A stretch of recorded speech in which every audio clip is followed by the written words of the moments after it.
I've always been around law enforcement. At 49 years of age, 817 most sheriff's deputies are probably winding down their career. I wasn't done being a good guy yet. But for Bill Collins, he's just getting started. So I went through the hiring process. They gave me the shot. The lawman is one of Hanover's newest deputies. I can remember when the background investor came and he asked me, he asked me point blank, he says, "What are you doing?" The Pennsylvania native has a knack for serving in uniform, whether county or country. 3rd Special Forces Group will always be my home.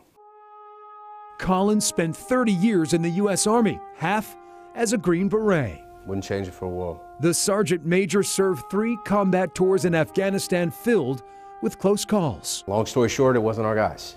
So we basically ran right into an ambush.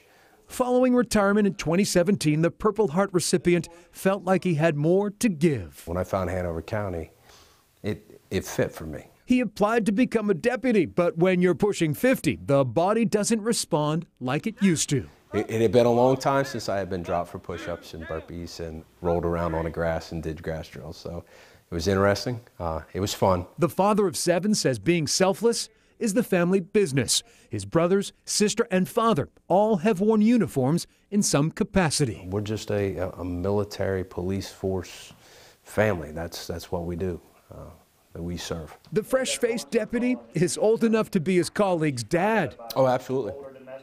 I was the oldest guy standing in a room, I think, at roll call the other day. When Bill was in the academy, he stood out like a sore thumb. Sergeant James Cooper says hiring veterans is a priority of Hanover Sheriff Colonel David Hines. They understand service above self, and they also understand how to operate as part of a team. Nearly 1/3 of the sheriff's personnel has some type of military background, like Bill. I obviously can't give 20 years. I don't view I'll ever retire as a Hanover County deputy with a full pension, because that would mean I would be a deputy up until I'm 70, and I think that might be a little too old. Deputy William Collins proving age is just a number. I spent 30 years of my life protecting a country, and now I will be protecting a county. No matter how old you are, there's always a new way of serving. In Hanover County and the Sheriff's Department is what I found, and I think I made the right decision. Yeah, well, we're learning.